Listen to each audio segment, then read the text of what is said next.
can't really, my camera angles are really type bad, but I do have an iPhone, so the video would be pretty decent enough, I guess. So now the difference between these two, I picked these two specific things because they're still light objects. They're still considered a smaller object. But there's also not that much mass to it, not that much weight to it. This one is definitely really light. You know, all smokers know what this is. But this, smokers should know what this is also. But this is actually more heavier than this, believe it or not, because this is just plastic, you know, just like a little plastic bubble thing, and this is more of a solidy, like cardboardy type of, I wouldn't say cardboard, it's a little harder than cardboard, but it's basically a heavier material, so this would be lighter. And yes, it's very important that you start with light objects. This is what I started with right here. If you see my first video, you see me messing around with foil paper. I recommend foil paper for beginners because, you know, it's like one of the lightest things in the world, honestly.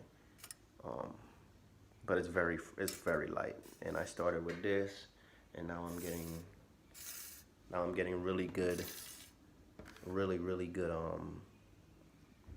movement and results from it without having to swing my hand too hard. You know, so that's how you know that it's not, you know, air when pushing it, and you know it's energy. Oh, and by the way, if you're pushing like this with your hand and then you stop moving your hand and you can't get it to move, then you're using energy and not mind. If you use mind, it's something different. I mean, it's one and the same, but energy is different. Energy, when you use energy to do TK, it can tire you out. If you're using mind, you won't ever get tired. You can do it like forever because you can do this forever.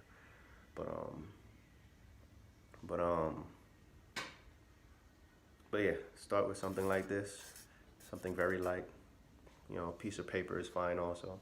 But I would say start with foil paper because foil paper is a lot more heavier. If you're starting with a PSI wheel, I recommend also starting with foil paper. But I would start trying push and pull first. Push and pull TK first because I feel like it's the easiest to learn, you know, because I've been practicing with PSI wheels all my life. You know, I got PSI wheels all over the freaking place. And I've been getting some good results from the PSI wheel, but at the same time, once I switched to just using the foil paper and practicing pushing and pulling, I started getting a lot more results a lot faster, you feel me? So I recommend trying pushing and pulling, and also use foil paper. But if you're using the PSI wheel and you're getting good results, good movement, I don't recommend switching over to pushing and pulling with foil paper just yet, only because you may be using mind to move the PSI wheel. And as soon as you start practicing pushing and pulling, I don't know, this is how it was for me, but as soon as you start getting results, doing pushing and pulling, the PSI wheel training kind of regresses in your mind, I think. This is what's happening to me because I'm getting less, the stronger I get pushing and pulling with energy, I feel like right now the weaker I'm getting with the PSI wheel, because I was getting the PSI wheel to move really well, getting full revolutions before I started doing pushing and pulling. But now that I started the pushing and pulling, the PSI wheel training felt like it regressed for me. But I can still get movement from the PSI wheel, just not as strong as I was getting before. But anyways, so that's my explanation and how to, well, not my explanation, but that's my tips on starting learning TK. And I'm just show you a demonstration now, just, you know, because every good story needs a demonstration, right? Okay, so I'll start with this, you know, piece of foil, like I recommended. Right? This is my left hand. You know, a lot of people says that you push with your right, you pull with your left, but I can push and pull with both hands, you know. Boom, push, boom, push, boom, pull. That one's a little trickier. I'm pulling and it's going forward, boom, pull. Look at that. That was a very strong pull right there.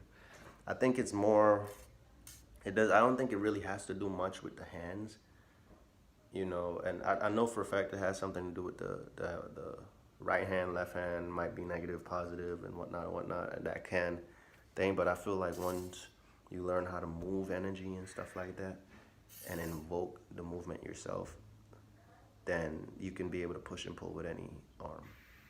You feel me? Okay, let's blast this one away. Boom. And let's go with this first. All right, you don't want to do that. You know, you don't want to swing your hand really, really hard, because then that'll just be wind. And then, you know, you got the wind skeptics. You know, but you move your hand like this, you know, it's still connecting to me, but it's connecting. I don't know how to turn it off. I honestly don't know how to turn it off. But basically, this is what you want. This is the fastest you should be. You should be swinging your arm, because then you know that it's not wind. You know, you really know that that's not wind. And even if it is wind, all this gets it to do is to rock back and forth a little bit. But, you know, it won't get it rolling like that. You feel me? But basically, when you start doing it and you start, you know, start with how heavy swing you want to start with, I guess.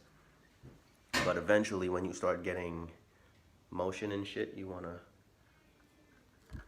you know, start swinging a lot less harder, because now it's connecting to you. Now you're connecting to the object, and it's not an object. Don't think of it as an object. Think of it as your hand.